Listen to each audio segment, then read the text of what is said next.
Hai Price Bukannya, kali ini Nidia hadir khusus buat kalian yang lagi nyari Nidia. Salah deng, buat yang mau nyariin HP RAM 4GB terbaik maksudnya.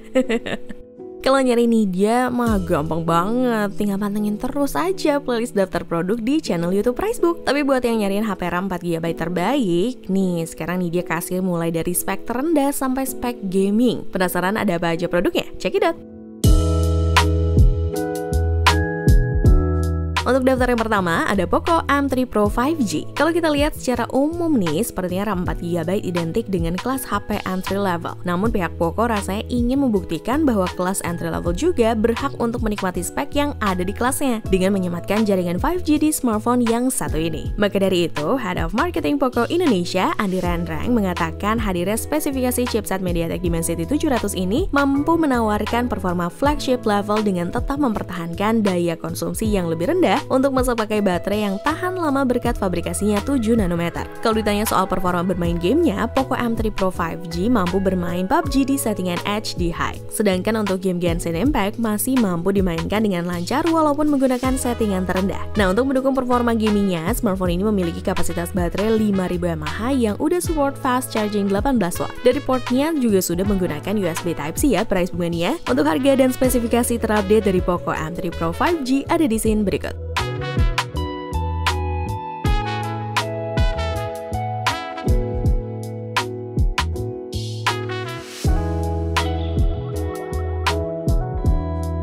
Masuk ke daftar produk selanjutnya, ada Realme Narzo 50A. Kalau kalian punya jam terbang yang tinggi dan masih belum punya planning untuk upgrade daily driver ke yang lebih mumpuni, kapasitas baterai di smartphone yang satu ini bisa banget jadi salah satu alasan untuk kalian takis karena sudah berkapasitas 6000 mAh. Selain baterainya yang jumbo, smartphone ini sudah dibekali dengan konfigurasi triple kamera dengan resolusi utama 50MP, kamera makro 2MP, dan kamera depth sensor 2MP. Sementara kamera selfie-nya sendiri memiliki sensor 8MP. Nah, ada salah satu fitur yang bikin Realme Narzo 50A berani unjuk gigi, yaitu fitur night filternya yang bisa bikin hasil jepretan di malam hari jadi lebih tajam lagi hasilnya. Beralih ke layarnya, Realme Narzo 50A menggunakan panel IPS LCD berukuran 6,5 inci dengan resolusi HD+ dan tingkat kecerahan layar mencapai 570 nits. Sebenarnya ini standar banget sih untuk kelas entry level, cuma nih dia maklum nih, soalnya mengingat spek utama HP ini yang udah mampu bersaing di kelasnya, yaitu chipsetnya. Realme Narzo 50A menggunakan chipset gaming MediaTek Helio G85 dengan fabrikasi 12 nanometer. Pas dibuktiin untuk main PUBG dengan settingan frame rate ultra, FPS-nya juga masih mulus-mulus aja loh. Dengan catatan, settingan grafisnya smooth aja ya. Untuk spesifikasi dan harga terupdate dari smartphone ini ada di scene berikut.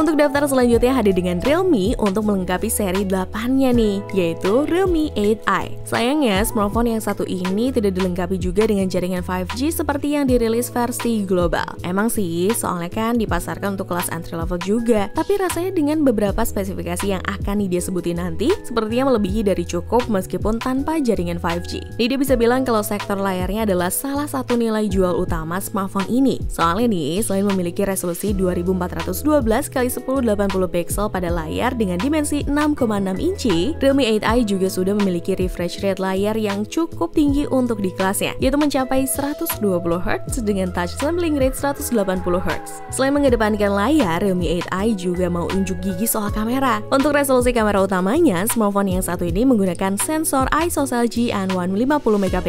Kamera ini menggunakan teknologi ISOCELL 2 yang mampu menangkap cahaya lebih baik dari seri sebelumnya. Nih dia pasti makin cantik lagi deh kalau foto dan gak perlu bawa lampu tambahan.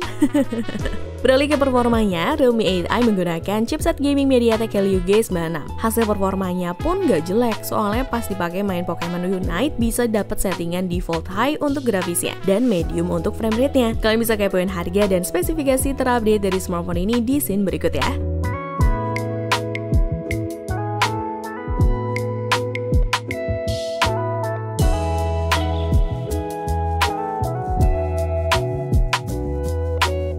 Untuk produk dengan RAM 4GB terbaik lainnya ada Infinix Hot 11 Play. HP ini rilis di pasar Afrika pada November 2021 silam dan baru resmi masuk dan didistribusikan di pasar Indonesia pada awal Desember 2021 lalu. Spek yang didapetin juga sama dengan spek yang pertama kali keluar di pasar Afrika. Kira-kira gimana ya speknya? Untuk bagian desainnya, Infinix Hot 11 Play punya 4 varian warna. Ada Sunset Gold, Exploratory Blue, Polar Black, dan juga Haze Green. Dengan mengusung 3D Motion Rhythm Design, bodi HP ini memiliki pola garis simetris yang estetik. Tapi sayangnya nilai keindahannya nggak dibarengi dengan material back covernya yang masih menggunakan bahan plastik. Cuma nggak jadi masalah banget kok, soalnya tema desain yang diangkat jadi nyiptain kesan elegan sekaligus nyaman juga untuk digenggam. Justru yang menjadi perhatian Nidia dari HP ini ada di sektor baterainya. Walaupun Infinix Hot 11 Play masuk ke dalam HP kelas entry level, ternyata ia memiliki kapasitas baterai jumbo sebesar 6000 mAh. Kalian bayangin dengan ngerogoh kocek yang nggak sampai 2 juta, tapi udah bisa dapetin HP yang mampu dipakai gaming sampai 16 jaman. Udah gitu, HP ini juga dilengkapi dengan teknologi Power Marathon yang bisa menambahkan durasi baterai hingga 37 jam ke depan. Untuk spesifikasi dan harga terupdate dari Infinix Hot 11 Play ada di scene berikut.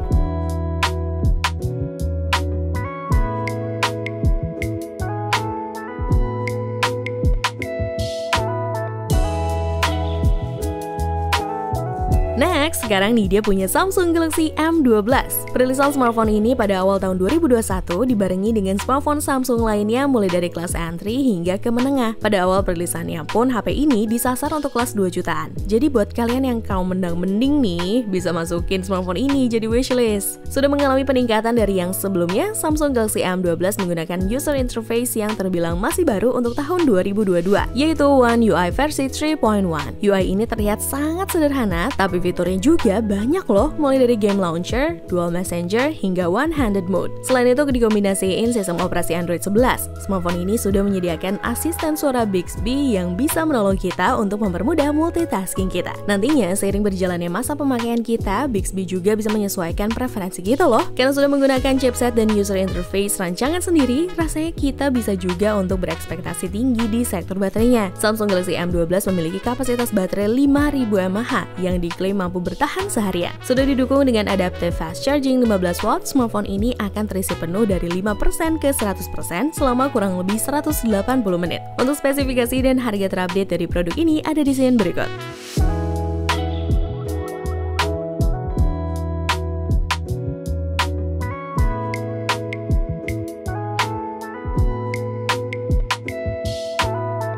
Ada Realme C31. Produk ini diklaim memiliki bodi tertipis di seri C nih, yaitu hanya 8,44 mm dengan bobot 197 gram. Padahal kalau dilihat dari kapasitas baterainya yang ada di angka 5000 mAh, rata-rata memiliki bobot sekitar 200 gram ke atas. Untuk mendukung bobotnya yang ringan, desainnya juga dibuat setrendy mungkin dengan mengadopsi modul kamera flagship. Sehingga meskipun dibanderol dengan harga relatif terjangkau, smartphone ini nggak kelihatan murahan. Buat kalian yang kaum pemuja chipset dan suka ngeremehin Unisoc, rasanya nggak boleh anggap remeh HP ini. Pasalnya, Realme C31 yang dibekali mesin Unisoc T612 punya skor Antutu benchmark di atas rata-rata smartphone lain di kelasnya loh, yaitu 208.467 poin. Selain chipsetnya yang nggak boleh diremehin, untuk urusan kapasitas baterai, smartphone ini juga bisa jadi salah satu keunggulannya. Realme C31 dibekali dengan kapasitas baterai 5000 mAh yang diklaim juga bisa digunakan seharian. Meskipun begitu, tapi port buat ngecasnya sedikit jadul nih, karena masih menggunakan micro USB. Beralih ke sektor kameranya, Realme C31 menggunakan konfigurasi kamera dengan resolusi utamanya 13 megapiksel dan diikutin resolusi kembar 2 megapiksel. Kalau urusan hasil fotografi, kalian jangan banyak berharap dari smartphone yang masuk ke kelas entry level ini ya. Cuma kalau masih penasaran dengan spesifikasi dan harga terupdate dari Realme C31, bisa banget loh cek di scene berikut.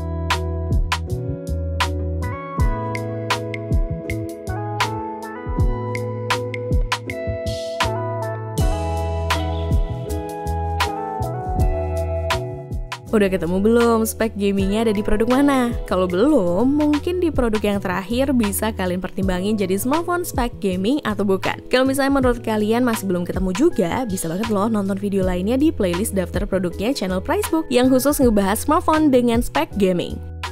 Untuk produk yang terakhir ada Redmi 10C. Smartphone ini memiliki diagonal layar 6,71 inci HD+, dan sayangnya masih menggunakan panel IPS LCD display. Kalau kita intip official website-nya yang meng-highlight layar berukuran besar, nih dia bisa approve kalau Redmi 10C memenuhi kriteria tersebut. Soalnya emang standar HP 1 jutaan sekarang ada di kisaran 6,5 inci. Tapi kalau untuk kualitas, nih dia masih ngerasa masih kurang banget. Ya namanya juga HP kelas 1 jutaan kan, kita memang nggak bisa banyak berharap. Cuma kalau kalian khawatir karena kekurangan layarnya tadi, nih dia bisa ngasih kelebihan dari smartphone ini kok, yaitu dari sektor kameranya. Redmi 10C punya konfigurasi dual kamera dengan resolusi utama 50 megapiksel yang ditemani dengan sensor kedalaman 2 megapiksel. Sementara untuk kamera selfie-nya, smartphone ini dibekali dengan resolusi 5 megapiksel. Spek kayak gini nggak malu-maluin banget kok untuk dijadiin daily driver. Kalau kalian juga hobi fotografi, bisa diakain juga, semisal hasilnya kurang memuaskan. Tinggal gunain aja mode beautify-nya. Untuk mendukung pengalaman gaming dan kebutuhan penyimpanan file, Redmi 10C menyediakan dua varian ROM yang cukup luas untuk kelas 1 jutaan. Ada 64GB dan 128GB, yang masing-masing ROM ditemani dengan RAM 4GB. Terus untuk performa gamingnya gimana? Sudah menggunakan chipset Qualcomm Snapdragon 680. Ketika digunakan untuk bermain League of Legends Wild Rift dengan settingan frame rate 60fps dan grafis super high, selama kurang lebih 5 menit, hasilnya lancar jaya aja kok. Mungkin kalau dipakai untuk main di atas 1 jam, kalian bisa turunin settingannya kali ya, untuk menghindari frame drop. Untuk spesifikasi dan harga terupdate dari Redmi 10C ada di scene berikut. Sekalian ide izin pamit dan sampai ketemu lagi di video selanjutnya. Cobalah!